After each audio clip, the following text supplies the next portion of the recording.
vamos a estar meditando sobre el Salmo 128, así que los invito a abrir sus Biblias en este Salmo, en general sobre el concepto de la felicidad. Y al respecto, en relación con la felicidad, no sería una exageración decir que nuestra cultura es una cultura de la felicidad, porque en cierta forma todos andamos en búsqueda de la felicidad. Este parece ser un motor que mueve a la sociedad. De hecho, seguramente muchos tendrán su propia clave personal para poder alcanzar la felicidad. Hay quienes gustan de repetir experiencias de las cuales se pueda extraer cierto placer, por ejemplo, experiencias de viaje, experiencias de consumo, experimentar con nuevas relaciones amorosas. Otros también buscan experiencias más trascendentales o místicas. En esta búsqueda de la felicidad, una constante parece ser el deseo de incrementar la libertad individual como una forma de poder alcanzar una mayor felicidad. Es decir, esa idea de que mientras más libre soy, más feliz soy. Por otro lado, la felicidad no es un concepto ajeno a nosotros como cristianos, porque la Biblia habla mucho de conceptos como el placer, el deleite, la bienaventuranza, el gozo, ¿verdad? Sin embargo, es curioso que como evangélicos muchas veces tenemos la tendencia a mirar con cierto recelo, con cierto resguardo las experiencias demasiado placenteras de la vida, porque pareciera ver en ellas algo un poco mundano. Entonces, muchas veces nos contentamos con buscar una felicidad inmaterial, apartada de las cosas temporales, diríamos una felicidad espiritual, como si se tratase de evadir el mundo en el que vivimos, evadir el mundo terrenal, como si la única felicidad bíblica fuese aquella que satisface el alma. Pero más allá de nuestras impresiones intuitivas, desde la Biblia misma, ¿qué podemos decir como cristianos sobre la felicidad? ¿Hay algo errado en la búsqueda de la felicidad? ¿Qué implica ser felices como cristianos? Espero que con la ayuda del Señor, sobre la base de este Salmo, el Salmo 128, podamos arrojar un poco más de luz sobre estas interrogantes. Vamos a tener en mente, además del Salmo, como un contexto más amplio, la literatura sapiencial, los libros de sabiduría, y por supuesto el mensaje unificado de la Biblia. Así que voy a dar lectura a este Salmo. Dice así: Bienaventurado todo aquel que teme a Jehová, que anda en sus caminos. Cuando comieres el trabajo de tus manos, bienaventurado serás y te irá bien. Tu mujer será como vid que lleva fruto a los lados de tu casa. Tus hijos como plantas de olivo alrededor de tu mesa. He aquí, así será bendecido el hombre que teme a Jehová. Bendígate Jehová desde Sión y veas el bien de Jerusalén todos los días de tu vida, y veas a los hijos de tus hijos, paz sea sobre Israel. Amén. Vamos a orar un momento al Señor. Padre Santo, te alabamos porque tú has querido revelarte a nosotros a través de tu palabra y tenemos la certeza de que en ella podemos encontrar siempre un consuelo, una dirección para la vida. Gracias también porque tú has dicho que los salmos dan testimonio de tu Hijo y esperamos que también a través de este salmo podamos comprender el Evangelio y que sea finalmente tu Evangelio, el que satisfaga nuestra alma. En el nombre de Jesús, amén. Bien, en el Antiguo Testamento encontramos muchos tipos de salmos. Hay salmos, por ejemplo, de alabanza, salmos mesiánicos, salmos de la coronación del rey, diferentes tipos de salmos. Y para poder comprender mejor este Salmo 128, es importante tener en cuenta que lo podemos clasificar según dos formas que son complementarias entre sí. Por ejemplo, si focalizamos los versículos 1 al 4, sobre los que vamos a estar meditando al principio, tendríamos que decir que este es un salmo sapiencial o de sabiduría, porque su contenido nos introduce a temas como el temor de Jehová, que es típico en la literatura sapiencial, ¿verdad? Además, aparece ahí un escenario creacional que nos recuerda mucho la narrativa de Génesis 1 y 2. Entonces, desde un punto de vista es un salmo de sabiduría. Pero si miramos también los versículos 5 y 6, y sobre todo la sección en la que está incluido este salmo, tendríamos que decir que es un cántico de ascenso gradual o salmo de subida. Estos salmos, los salmos graduales, que van del 120 al 134, son una colección de cánticos que entonaban los judíos en sus peregrinajes a Jerusalén. Por eso la idea de subida, como si estuvieran subiendo al monte Sión.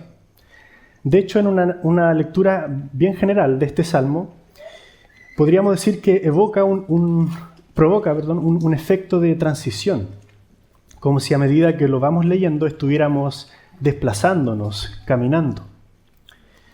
Por eso el versículo 1 de inmediato nos sitúa en el camino. Fijémonos también en el versículo 5 que dice que veas el bien o la paz de Jerusalén.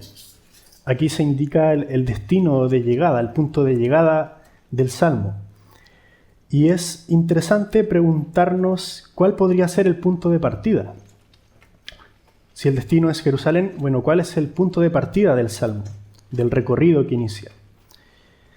Y a partir de los versículos 2 y 3, podríamos decir que el punto de partida es el hogar, porque se está describiendo a un hombre que tiene una familia y que está cultivando la apacible vida familiar. Y esto es cierto, en un sentido, el Salmo relata la transición de una familia que parte de su hogar a la ciudad de Dios, a Jerusalén. Pero notemos que hay un modo particular de describir a esta familia. Hay unas metáforas muy especiales. El texto dice que el varón come del trabajo de sus manos. Luego que su esposa es como una vid que fructifica y que sus hijos son como olivos que también fructifican. Piensen en esas metáforas, la idea del trabajo, de disfrutar del trabajo de las manos y de una esposa que fructifica, hijos, una familia que crece finalmente. ¿Qué podrían recordarnos estos elementos? Parece haber un intento de recordarnos el jardín del Edén. La familia, ahí vemos a Adán y Eva como esta familia que trabaja, disfruta del trabajo de la tierra y es una familia que crece. Entonces, en un nivel más profundo, el Salmo nos habla de una transición que va desde Edén hacia Jerusalén, desde el jardín a la ciudad. ¿No les parece familiar este viaje? Pensemos en términos geográficos. ¿Dónde comienza la Biblia? En el Edén, ¿verdad? ¿Y dónde acaba la Biblia? En la Nueva Jerusalén. Es así, ¿cierto? Así que estos elementos abren una dimensión bastante profunda que a primera vista no era tan evidente en el Salmo.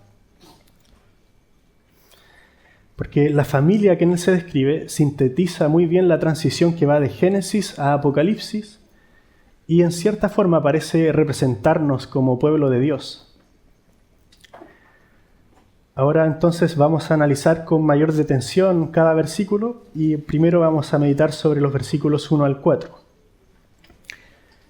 Es llamativo que el Salmo no redacta un complejo tratado filosófico sobre la felicidad y sobre cómo conseguirla. No hay fuegos artificiales, no hay una revelación tan extravagante. Tan solo vemos a un sujeto que teme al Señor, que disfruta del trabajo de sus manos y que tiene una familia. Todo comienza con una bienaventuranza asociada a una situación bastante prosaica, muy sencilla, muy cotidiana. El Salmo no nos dice algo así como feliz el que tiene un lujoso palacio en el Líbano, Feliz aquel que se embarca en una aventura marítima para conocer las 7 maravillas del mundo antiguo. No nos dice feliz aquel que recibe una caudalada herencia. Y de hecho el Salmo tampoco nos dice feliz, sino bienaventurado. Es decir, nos está hablando del nivel máximo de felicidad. Una felicidad que no depende de las circunstancias temporales, sino que es una felicidad de largo alcance. Ya vamos a profundizar un poco más en ello. Como ya lo he anticipado, la escena descrita nos recuerda el relato de la creación de Adán y Eva en Génesis 1 y 2. El temor de Jehová nos trae a la memoria el tipo de relación espiritual que Adán tenía con Dios, una comunión íntima de tipo espiritual. Luego la familia fructífera que se multiplica y crece nos recuerda el mandato de fructificar y multiplicarse. Y la mención del trabajo y sus beneficios está evocando el mandato de cultivar la tierra, señorear sobre ella, comer los frutos del jardín. Entonces, en otras palabras, el Salmo está reconociendo que Dios ya dispuso las condiciones para la felicidad humana. El diseño original de la felicidad es aquel que se asoma en el jardín del Edén. Esto es importante. Entonces tenemos 3 aspectos. Recordemos, la relación con Dios, la familia que se multiplica y la familia también que trabaja. Estos 3 aspectos han sido muy reconocidos por los teólogos reformados, se han referido a ellos como los mandatos creacionales. Primero está el mandato espiritual, que trata, como ya dije, sobre la relación del hombre con Dios en el marco de un pacto. Luego está el mandato social, es decir, la relación del hombre con su esposa en el contexto de un pacto matrimonial a partir del cual se multiplicarían. Y en tercer lugar, el mandato cultural o la responsabilidad de trabajar, de cultivar y proyectar el jardín de Dios por toda la tierra. Aquí, hermanos, están las raíces de la felicidad diseñada por Dios. También los fundamentos de una espiritualidad integral, la familia y el trabajo en el marco de una relación con Dios. Ahora vamos a dejar esos elementos en una pausa y vamos a hacer una especie de experimento. Les voy a pedir que traten de imaginar lo siguiente. Imaginen que somos personas muy poderosas y tenemos mucho dinero, mucho poder. Podemos hacer lo que queramos hacer. No hay barreras que te impidan conseguir lo que deseas. Propiedades, viajes, estudios, estatus social. Y mi pregunta es la siguiente. ¿Se nos ocurriría vivir una vida tan prosaica como la del Salmo 128? Una vida tan sencilla. Seguramente intentaríamos aprovechar nuestras facultades para añadir más opulencias a nuestro estilo de vida, ¿verdad? Nuestro Salmo 128 quizás sería algo así como: bienaventurado aquel que teme al Señor, que come en los restaurantes más lujosos de Europa, su esposa luce los vestidos y joyas más suntuosos, sus hijos estudian en los mejores colegios de la ciudad. De seguro que sería la tentación que tendríamos nosotros, aprovechar nuestras facultades para conseguir más y más beneficios. Pues algo similar es lo que ocurre en el libro de Eclesiastés.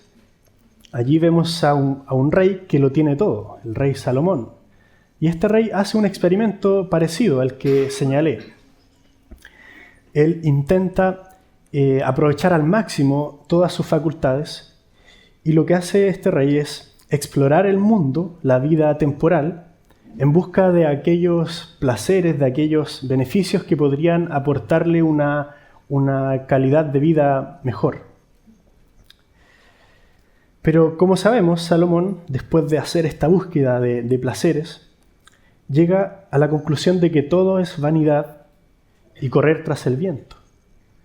Después de probarlo todo, Salomón llega a la experiencia del tedio o de un hastío existencial.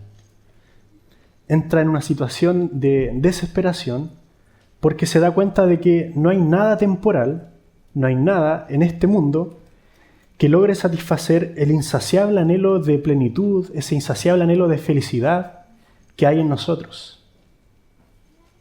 Por ejemplo, dice, el ojo nunca se cansa de ver, el oído nunca se cansa de oír.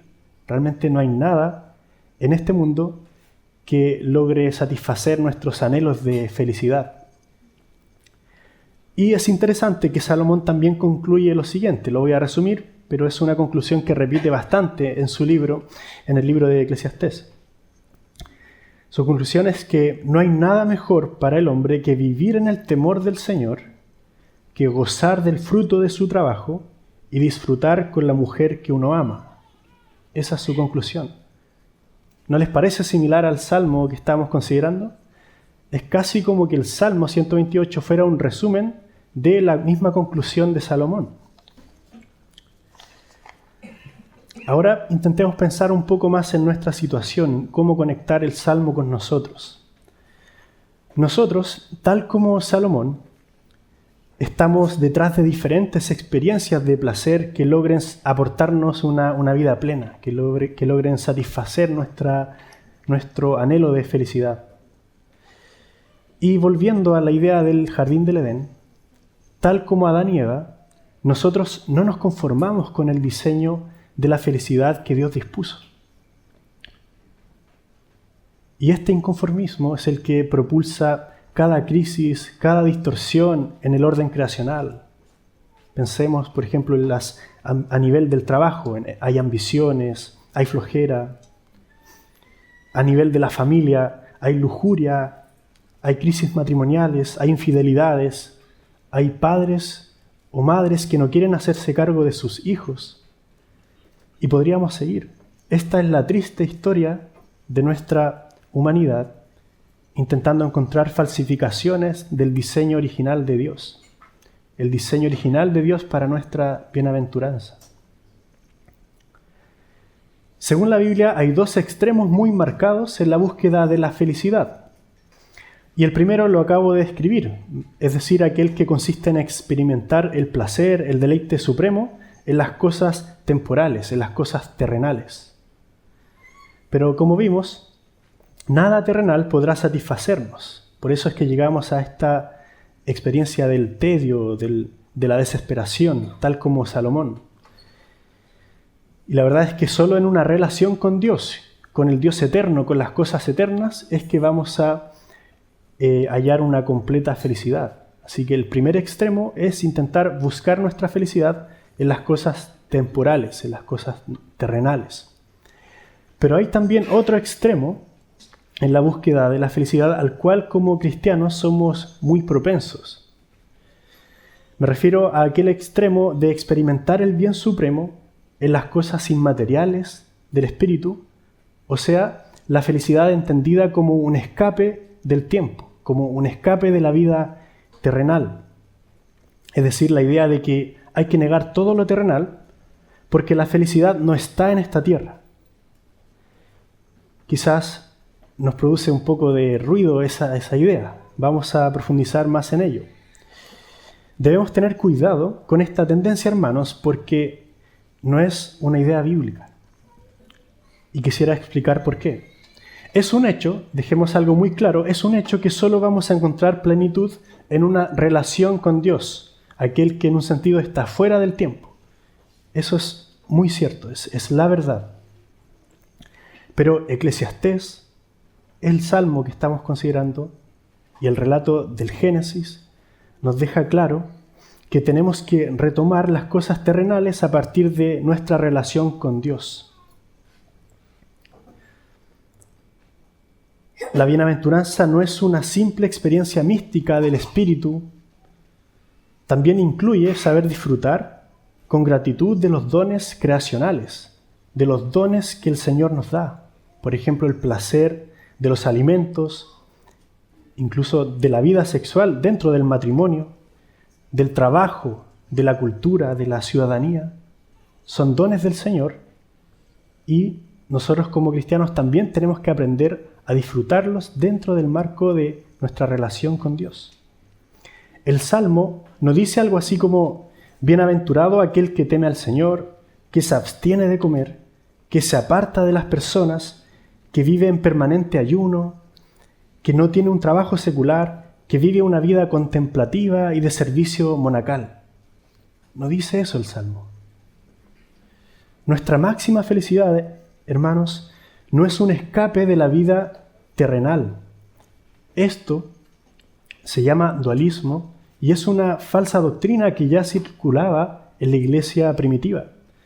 Escuchen y quizás busquen también en sus Biblias lo que dice Pablo en 1 Timoteo 4, versículos 1 al 4. Vamos a pensar un poco en esto del dualismo, que tiene sus raíces en el gnosticismo, una doctrina que circulaba en aquel tiempo. Dice 1 Timoteo 4, 1 al 4. En los postreros tiempos algunos apostatarán de la fe, escuchando a espíritus engañadores y a doctrinas de demonios, por la hipocresía de mentirosos que, teniendo cauterizada la conciencia, prohibirán casarse y mandarán abstenerse de alimentos que Dios creó, para que con acción de gracias participasen de ellos los creyentes y los que han conocido la verdad. Porque todo lo que Dios creó es bueno y nada es de desecharse si se toma con acción de gracias. Hay elementos parecidos a los del Salmo, ¿verdad? Está la idea del matrimonio, los alimentos como el fruto de nuestro trabajo. Y no podemos desechar aquellos regalos de la vida temporal que Dios nos da, porque son sus dones, sus dádivas. Simplemente no podemos vivir en esa religiosidad fragmentada por la que dividimos el mundo en una esfera secular y en otra esfera sagrada. Esto me recuerda un episodio de la vida de Martín Lutero. Un día se acerca a Martín Lutero un amigo zapatero. Y el zapatero le dice algo así como: hermano Martín, quiero consagrar mi vida al Señor. Estoy cansado de trabajar, lo único que yo quiero realmente es servir al Señor. Por favor, dime, ¿qué puedo hacer? Y lo interesante es la respuesta de Lutero. Lutero le dice algo así como: bueno, amigo, ¿quieres servir al Señor? Entonces haz un buen zapato y véndelo por un precio justo. No sé si logran captar lo que quiero transmitir. Lutero tenía muy claro que cuando trabajamos lo hacemos para el Señor. Esa dicotomía de separar lo secular de lo sagrado fue muy común, de hecho, en el catolicismo medieval. No es una idea propia del protestantismo. En el catolicismo medieval se pensaba que un sacerdote era superior a un obrero. Pero la Reforma rompe con esa idea de hacer castas sociales en función de lo que yo hago dentro de la iglesia. Y de hecho hay una doctrina muy importante en relación con esto que trato de comunicar. Es la doctrina del sacerdocio universal de los creyentes. Los invito a averiguar sobre ello si quieren profundizar. El sacerdocio universal de los creyentes. Entonces, hermanos, la felicidad bíblica es una síntesis entre lo temporal y lo eterno. Involucra una conexión entre las cosas eternas y las cosas temporales. No podemos liberarnos de aquello que es eterno, no podemos escapar de Dios, pero tampoco podemos escapar de aquello que es temporal. Para ser felices es necesario conectar lo temporal con lo eterno. ¿Y saben cómo podemos conectar lo temporal con lo eterno? Una forma muy sencilla en que podemos conectar lo temporal con lo eterno es mediante la gratitud, la acción de gracias. Cuando, por ejemplo, experimentamos alguna situación cotidiana que el Señor nos regala, no como un mero hecho fortuito, no como una circunstancia azarosa, sino como algo que el Señor provee para nosotros, cuando somos capaces de disfrutar esa circunstancia, rindiéndole al Señor nuestra gratitud. De esa forma estamos disfrutando algo temporal que tiene una duración breve, pero lo conectamos con el Señor, con las cosas eternas. De esa forma podemos aprender a contentarnos y encontrar una felicidad en el Señor. El Señor nos enseña a ser agradecidos por medio de los dones comunes y cotidianos que nos regala. Dones tan sencillos como el trabajo, como el sustento, como la familia, como los hijos. Justo lo que nos habla este salmo. Hay verdadera felicidad allí cuando aprendemos a contentarnos con esas cosas sencillas de la vida temporal, porque son bendiciones del Creador.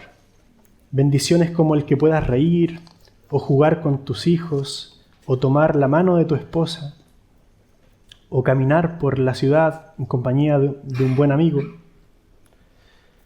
Así que, hermanos, los versículos 1 al 4 nos hablan sobre la bienaventuranza del jardín, entendida de esta forma, como una conexión con el Dios eterno, representada por la idea del temor de Jehová, pero también con las cosas temporales, representada por esta familia, por el trabajo, y más o menos eso nos habla los versículos 1 al 4. Luego los versículos 5 y 6 abordan la bendición de la ciudad, la bienaventuranza de aquel que habita en la ciudad de Dios. Leo esta última sección que dice: Jehová te bendiga desde Sión y veas el bien de Jerusalén todos los días de tu vida y veas a los hijos de tus hijos. Paz sea sobre Israel.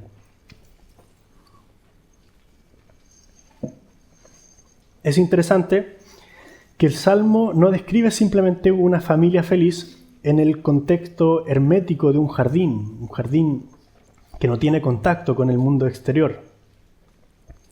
Como señalaba al principio, hay un movimiento hacia la vida en sociedad. La relación fecunda que vemos en los versículos 1 al 4 no solo da frutos para el matrimonio, sino que también es una bendición para los demás. Es bonito cuando un esposo y una esposa son una bendición el uno con el otro, ¿verdad? Pero qué magnífico es cuando un matrimonio, cuando una familia, además es una bendición para los demás. Cuando, por ejemplo, una familia abre las puertas de su casa y practica la hospitalidad. Cuando los matrimonios se juntan con otros matrimonios o con amigos solteros o con viudas o ancianos. Cuando las familias son una bendición allí en el vecindario en que viven. O cuando también son una bendición en el colegio para los demás apoderados de los compañeros de sus hijos. O cuando, por ejemplo, una familia tiene una casa en la montaña o quizás en la Costa Brava e invita de vacaciones a toda la IEG. Genial, ¿verdad? Es bonito cuando las familias son de bendición para los demás. Dios quiere relaciones fructíferas que trasciendan el hogar, que no se queden simplemente allí en el ámbito del hogar. Por eso la bendición del Salmo incluye que las familias vean el bienestar y la paz de la ciudad de Dios. Muchos cristianos tratan su vida como un pequeño castillo amurallado, desconectado del prójimo, desconectado del servicio a la comunidad. Muchas veces hay cristianos que tienen una vida muy confortable. Tengo mi trabajo, con mis horarios, gasto mi tiempo y mis energías de acuerdo con mis intereses. La iglesia es problema del pastor. La evangelización es un asunto de los misioneros. El servicio al prójimo es asunto de las ONG. Pero hermanos, Dios quiere que aprendamos el servicio y el amor al prójimo en el marco de lo social. No podemos buscar la paz o la felicidad como un proyecto individual que afecta solamente a mi familia. Para el cristiano realmente no existen proyectos individuales. Todo el mundo tiene planes, pero la pregunta clave es si estás buscando tu propia paz individual o la paz del reino de Dios. Desde el punto de vista de la Biblia, lo que existe solamente es el proyecto de Dios, el plan de Dios en el cual nuestra historia encaja. Y según la Biblia también, la paz y la felicidad de Dios no te alcanzarán si ignoras la vida en sociedad. Ahora bien, para hacer una correcta lectura, una correcta interpretación de esta mención que hay de Jerusalén e Israel, es necesario repasar brevemente el concepto de la ciudad, el concepto bíblico de la ciudad. De lo contrario, corremos el riesgo de pensar que todos debemos volar a Tel Aviv, contratar un tour hacia la ciudad física de Jerusalén si es que queremos entender el Salmo 128, ¿verdad? Y en la Biblia solo encontramos dos tipos de ciudades. Solo dos tipos de ciudades. Y me gusta cómo se refiere a ellas Agustín de Hipona. Él dice lo siguiente: dos amores fundaron dos ciudades. El amor de sí mismo fundó la ciudad terrestre hasta llegar a despreciar a Dios, y el amor a Dios fundó la ciudad celestial hasta llegar a despreciarse a sí mismo. La primera ciudad puso su gloria en sí misma, la segunda en el Señor. Hay dos ciudades en la Biblia. Babel, y más tarde Babilonia, es el paradigma, a través de toda la Biblia, de la ciudad del mundo, la ciudad que Dios rechaza, el modelo de ciudad que Dios no desea. Y Jerusalén es el paradigma de la ciudad de Dios, la ciudad que Dios ha concebido. Babel literalmente significa la ciudad de la confusión, y en su centro, ¿qué encontramos? ¿Recuerdan la historia? Una torre. Y esta torre representa la sociedad organizada en oposición a Dios. En cambio, Jerusalén literalmente significa la ciudad de la paz, y en su centro encontramos un templo. Es decir, Dios habitando en medio de su pueblo. Estos son los dos tipos de ciudades que hay en la Biblia. En los planes de Dios, Jerusalén debía ser luz para las demás naciones, es decir, una ciudad que bendice a las demás ciudades, una ciudad que busca la paz con el resto de las ciudades, con las demás naciones. Pero en lugar de eso, los ciudadanos de Jerusalén acabaron por construir una verdadera Babel espiritual dentro de los muros de Jerusalén. Así que Dios permitió la destrucción de la ciudad, y en el exilio el pueblo tuvo que aprender a buscar la paz de Babilonia, es decir, el bienestar de las ciudades extranjeras. Y en Jeremías 29 leemos algo muy interesante. En Jeremías 29:7.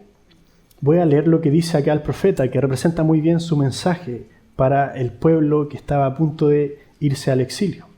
Dice Jeremías: buscad el bienestar, o literalmente buscad la paz de la ciudad a donde os he desterrado, y rogad a Jehová por ella, porque en su paz tendréis paz. Busquen la paz de la ciudad.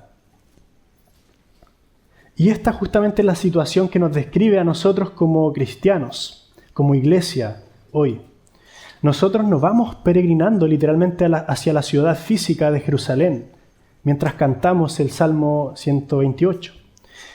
Más bien, como dice Filipenses 3:20, somos ciudadanos de los cielos. Y tal como Abraham, debemos habitar como extranjeros y esperar la ciudad que tiene cimientos y cuyo arquitecto y constructor es Dios.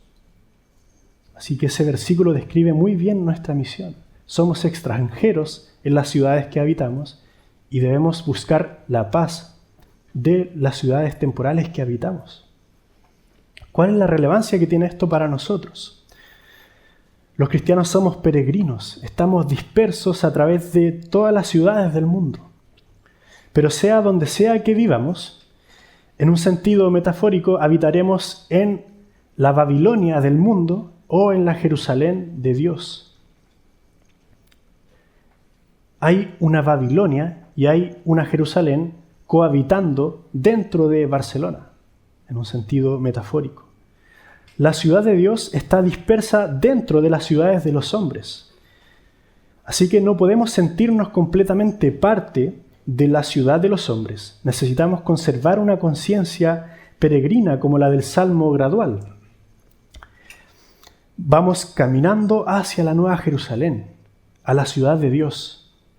Así que cuando somos bendecidos en nuestra ciudad temporal, nuestro corazón debe latir por la Jerusalén de Dios, no por la Babilonia de los hombres. No es posible estar en Jerusalén si nuestro corazón ha sido engullido por Babilonia. Pero escuchen con atención esto, hermanos. El hecho de que somos peregrinos en medio de esta ciudad no es una excusa para ignorar el bienestar y la paz de la ciudad. Debemos vivir en conexión con la ciudad eterna, pero habitando y sirviendo al prójimo en medio de nuestra ciudad terrenal, buscando el bien de Barcelona, buscando la paz de Barcelona. Esa es la paradoja de nuestra misión. Nuestro corazón está con el Señor en la ciudad de Dios, pero tenemos que orar por la paz, buscar el bienestar de nuestra ciudad terrenal. Ahora bien, el lector atento notará que hay algo un poco extraño en el Salmo. Parece estar describiendo este Salmo una situación demasiado ideal, ¿no les parece? Seguramente más de alguno ha estado pensando que la vida es mucho más compleja, porque hay abusos laborales, hay cesantía, hay conflictos matrimoniales, hay divorcios, hay solteros o solteras que realmente esperan casarse, pero que no llega la persona adecuada. Hay matrimonios que anhelan tener hijos, pero no pueden. Hay viudos, hay viudas, hay madres solteras, etc. Entonces, una pregunta que podríamos estar haciéndonos es, ¿acaso no son bienaventurados los que viven en alguna de estas condiciones? ¿Acaso la bendición de Dios solo alcanza a familias tradicionales como la del Salmo 128?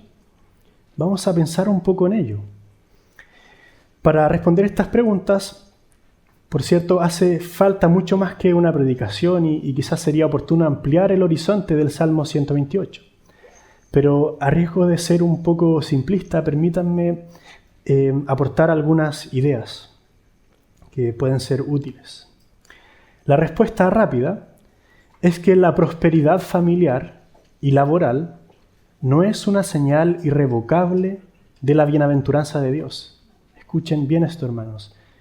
El hecho de estar en una familia tradicional o de disfrutar de un trabajo quizás muy gratificante no es una señal irrevocable de la bienaventuranza de Dios. Esta prosperidad solo es una bendición en la medida en que tememos al Señor, como enfatiza el Salmo 2 veces. Cuando vivimos en el temor de Jehová, ya somos bienaventurados, incluso si pasamos una larga temporada en el desierto en vez del jardín. Ya somos bienaventurados si vivimos en el temor del Señor. Sé que es fácil decirlo a la ligera si es que uno no ha experimentado un dolor muy profundo. También sé que no hay una simple receta ante el dolor y por lo mismo lejos esté de nosotros juzgar a nuestro hermano que pasa por el desierto, que está en medio del dolor. Pero también sé que hay una gran verdad en la Biblia. Si vives en el temor de Dios, ya eres bienaventurado. Un buen ejemplo es Job. Uno de los amigos de Job, Elifaz, pensaba que Dios estaba castigando a Job por su pecado. Por eso le dice lo siguiente, leo en Job 15:33. Esto le dice Elifaz a Job: el impío quedará como vid que pierde sus uvas verdes, como olivo que no llega a florecer. Noten que Elifaz utiliza las mismas metáforas del Salmo 128. Y de hecho, Job perdió a sus hijos, que están representados por el olivo, los olivos, y su esposa, la vid, según el Salmo, le dio la espalda. Así que el asunto para Elifaz era bastante simple. Si tu vida no refleja el Salmo 128, Dios te está castigando porque has pecado. Pero esto era totalmente falso, era una idea equivocada que tenía Elifaz. Es falso que la bienaventuranza se asocie en exclusiva con la prosperidad y que por el contrario la calamidad sea una señal incuestionable del juicio de Dios. Eso no es así. El Señor obra misteriosamente, obra sabiamente según propósitos eternos. Y estos propósitos eternos muchas veces incluyen que nosotros pasemos por el desierto en vez del jardín. Y eso, hermanos, no significa que no seamos bienaventurados, porque en la Biblia la bienaventuranza, la felicidad plena, es una realidad que Dios declara, más que una realidad experimentada. Quiero repetir esto. La felicidad plena, según la Biblia, es una realidad declarada por Dios. No es tanto una realidad experimentada a través de circunstancias concretas o a través de emociones. Job era bienaventurado incluso allí en medio de su desierto. Es por eso también que las bienaventuranzas del Sermón del Monte abundan en contenido paradojal, como por ejemplo, bienaventurados los que lloran. Es decir, no necesitamos reír para ser bienaventurados. Si Dios está con nosotros, incluso mientras atravesemos el valle de lágrimas, somos y seguiremos siendo bienaventurados, porque somos bienaventurados desde la óptica de Dios, desde la perspectiva de la eternidad, del panorama completo. El hecho de que no tengas un sentimiento de felicidad tan explícito asociado a tal o cual circunstancia de la vida, no significa que no seas bienaventurado. Por eso Habacuc, en un texto muy conocido, dice lo siguiente: aunque la higuera no florezca, ni en las vides haya fruto, aunque falte el producto del olivo, con todo yo me alegraré en Jehová y me gozaré en el Dios de mi salvación. ¿Se dieron cuenta de que Habacuc está utilizando de nuevo las mismas metáforas? La vid y el olivo. En otras palabras, conectando esto con nuestro salmo, aunque no vivas un ideal familiar, aunque no vivas un ideal laboral, un ideal como ciudadano, basta con vivir en el temor del Señor, en una relación con Dios, para que seas bienaventurado. Ahora vamos a mirar el cántico, el Salmo 128, desde una perspectiva aún más amplia. Pensemos en lo siguiente. Si hay algo que realmente tendría que sorprendernos de este Salmo, es que nosotros, que no vivimos en el perfecto temor de Jehová, aún así disfrutamos de los dones del Creador, como el trabajo, el amor conyugal, la vida familiar, los dones de la ciudad.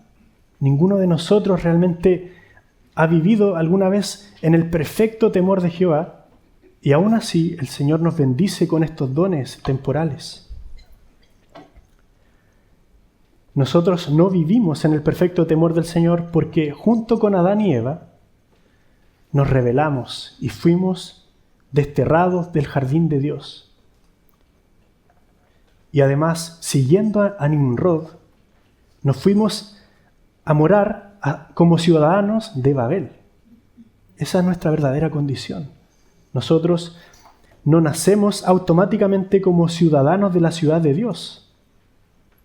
Somos realmente ciudadanos de Babilonia. Esa es nuestra condición natural. No vivimos en el perfecto temor de Jehová. Pero por su misericordia disfrutamos de sus dones en esta vida. Incluso hay personas que son muy felices con estos dones temporales.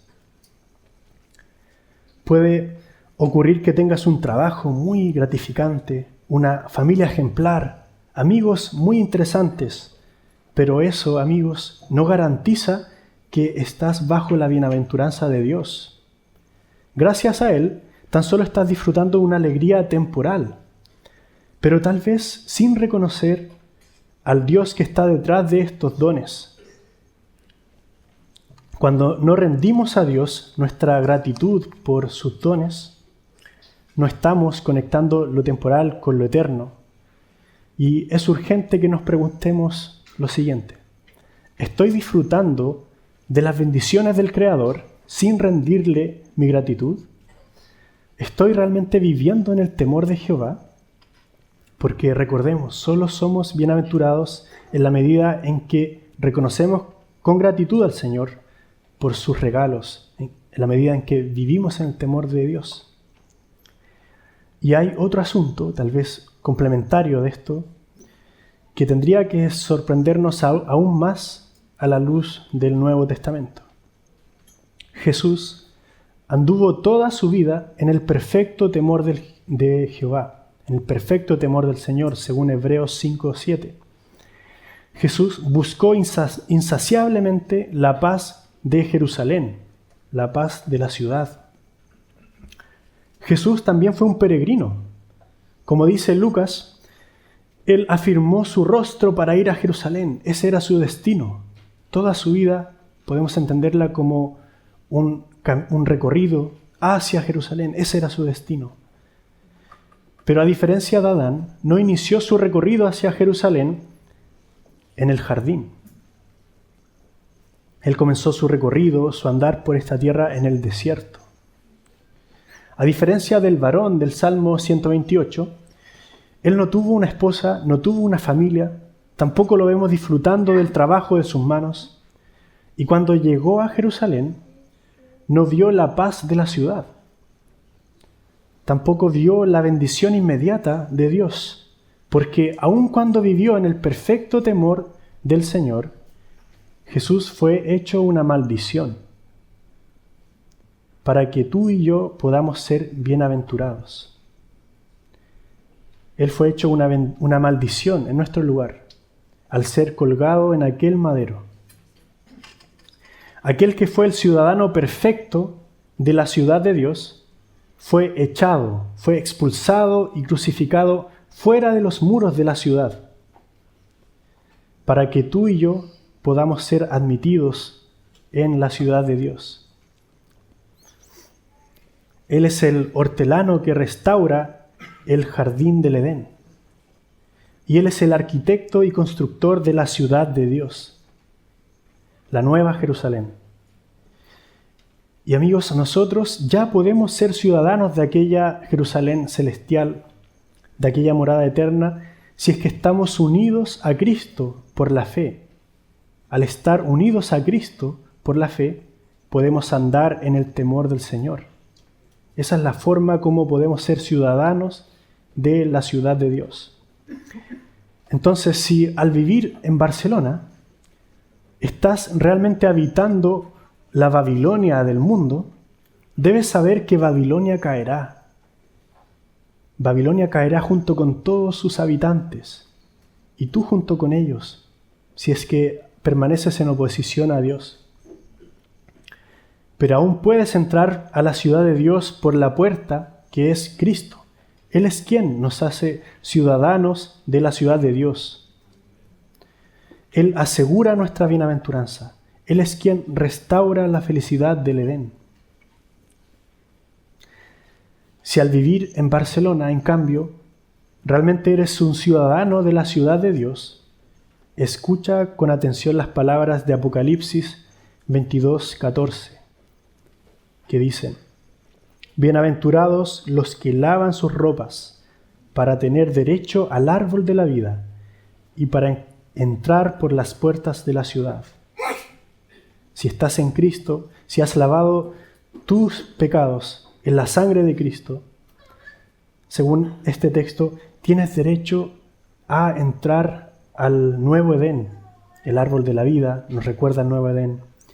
Y tienes derecho a entrar por las puertas de la ciudad, la Nueva Jerusalén.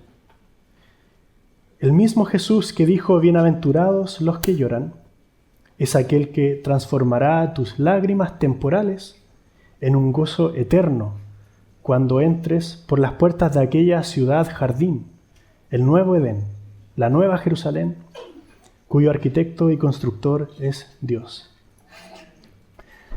Bien, hermanos, vamos a tener un momento de oración.